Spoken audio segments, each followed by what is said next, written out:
जय जय रघुवीर समर्थ। शुकासारिखे पूर्ण वैराग्य जाचे, वसिष्ठा परिज्ञान योगेश्वराचे।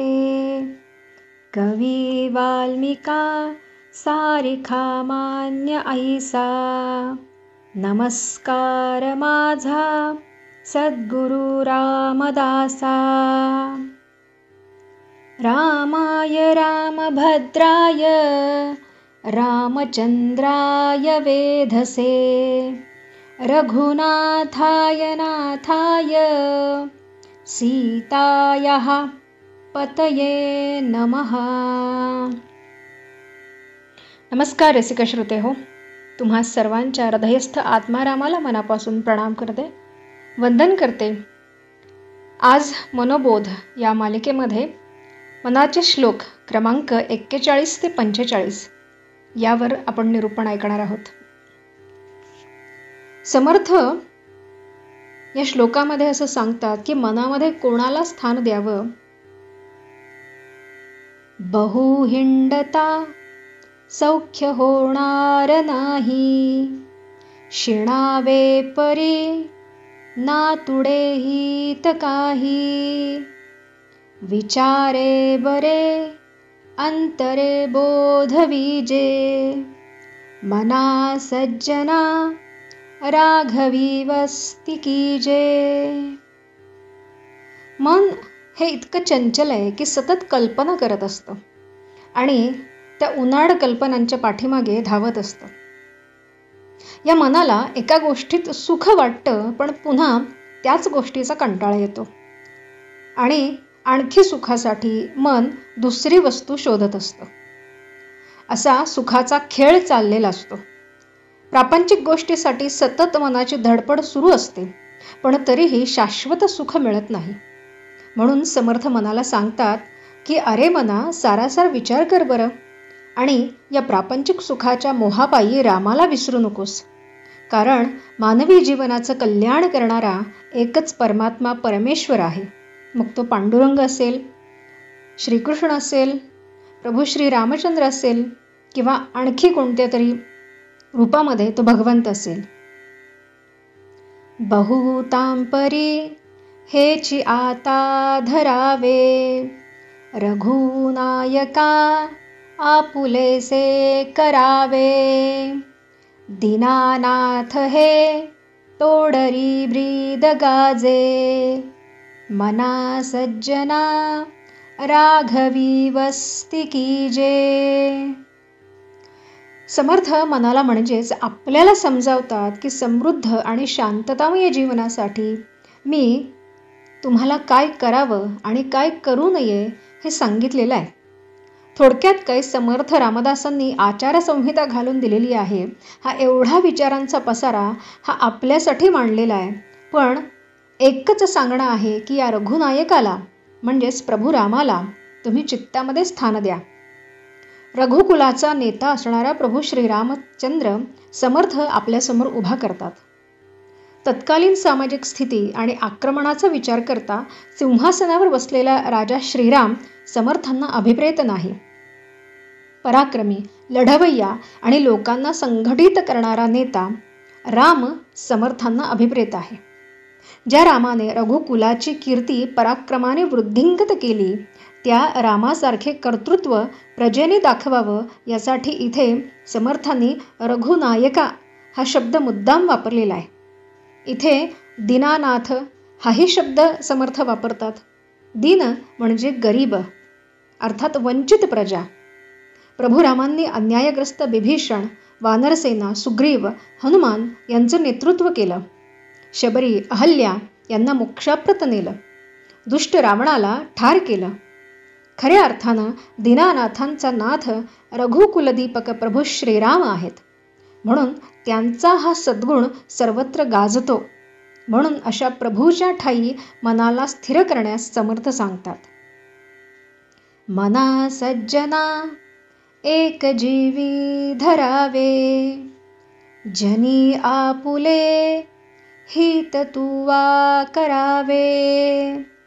रघुनायका वीण बोलू नको हो, सदा मानसी तो निज ध्यास राहो. माणसानं स्वतःचं हित, स्वतःचं कल्याण साधण्यासाठी स्वतःसुद्धा काही प्रयत्न करणं गरजेचं असतं. म्हणजे काही लोकांची अशी वृत्ती असते की असेल हरी तर देईल खाटल्यावरी. अनेक लोक नशिबावर भरवसा ठेवून आयुष्य काढत असतात. पण समर्थ सांगतात की परमेश्वर आहेच आहे मदतीला, पण आपणहून काहीतरी प्रयत्न केले पाहिजेत. मी यशस्वी होण्यासाठी माझे प्रामाणिक प्रयत्न सुरूच ठेवणार अशी धारणा असायला हवी. भगवंताशिवाय इतर कोणीही आपल्या प्रयत्नांना यश देत नाही. परमेश्वर आपले प्रयत्न, आपली चिकाटी, जिद्द पाहत असतो. गोंदवलेकर महाराजांच्या हाची सुबोध गुरूंचा या गुरु प्रार्थनेमध्ये एक ओळ आहे. यत्न कसून करेन मी, रामा यश दे न दे तुझी सत्ता. अर्थात प्रयत्न करणं आपल्या हातात आहे, पण नशिबाचा 1% भगवंताच्या हातात आहे आणि म्हणून दृढ निश्चयानं भगवंताशी अनुसंधान नित्य असावं. मनारे जनी मौन मुद्रा धरावी, कथा आदरे राघवाची करावी. नसे रामते धाम सोडो द्यावे, सुखा लागी आरण्य सेवित जावे. अत्यंत महत्त्वाचा उपदेश समर्थ या श्लोकामध्ये करतात बरं का. जनी म्हणजे व्यवहारामध्ये माणसानं फार बोलू नये. मूर्खांच्या ठिकाणी तर मौन धारण करावं. बाष्फळ बडबड करणाऱ्या माणसाला व्यवहारात फारशी किंमत नसते. काळ, वेळ आणि माणूस पाहून जो वागतो त्याला चतुर असं म्हणतात. दासबोधामध्ये चातुर्य लक्षण हा समास आहे. तो केवळ वाचण्यासाठी नाही आहे, तर व्यवहारामध्ये वापरण्यासाठी आहे. बुद्धिमान माणसं फार बोलत नाहीत. आणि ज्यांना असं चातुर्य हवं असेल त्यांनी रामकथा वाचावी, ऐकावी. आपण ज्याचं चरित्र ऐकतो त्याच्यासारखे गुण आपल्या अंगी यावेत म्हणून आपण प्रयत्न करत असतो.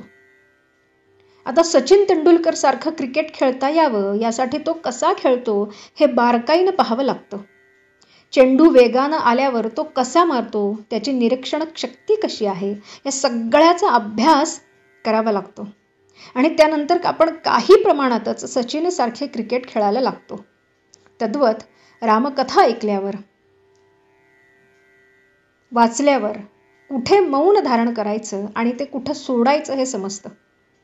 रामायणामध्ये कुठेही राम बडबड करताना दिसत नाही बघा. Ram not speaks, he do. मी असं करेन, मी तसं करेन, आधी कमिटी बोलावेन, मग त्यावर चर्चा, मग मोर्चा, असं रामानं केलं नाही. माझी बायको पळवून नेली आहे रावणानं म्हणून राम काही कमिट्या नेमत बसला नाही की वरडत बसला नाही, बाहेर उपोषण करत बसला नाही. थेट ऑपरेशन रावण. असा महापराक्रमी प्रजाहितदक्ष रामाचं स्थान जिथं नाही ते स्थान सोडून द्यावं असं समर्थ सांगतात. आता लौकिक अर्थानं आपण जर घेतला तर ज्या ठिकाणी राम नाही, म्हणजे आपण म्हणतो ना की त्याच्यात काही राम नाही हो, हा वाक्प्रचार आपण रूढार्थानं व्यवहारामध्ये सहज वापरतो. त्याच्यात काही राम नाही किंवा तिथं राहण्यात काही राम नाही, म्हणजे त्याच्यात चांगलेपणा नाही.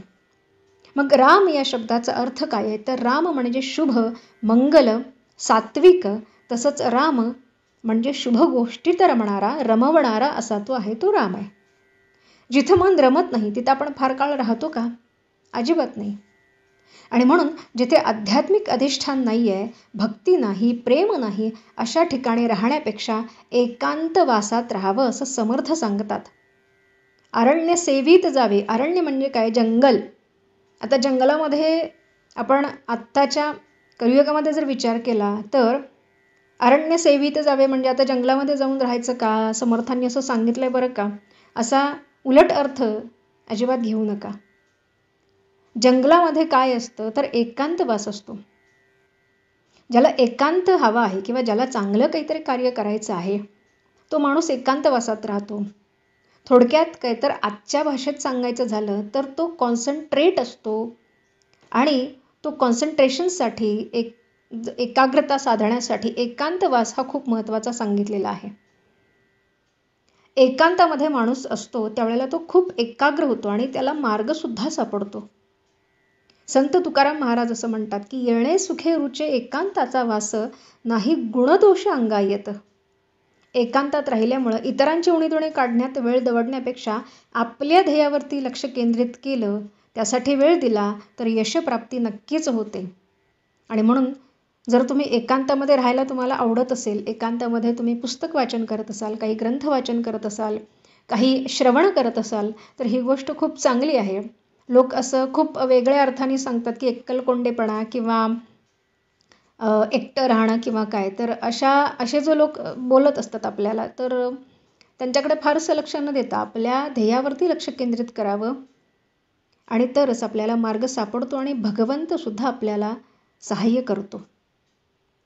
जयाचे नि अंगे समाधान भंगे, अहंता अकस्मात येवो निलागे.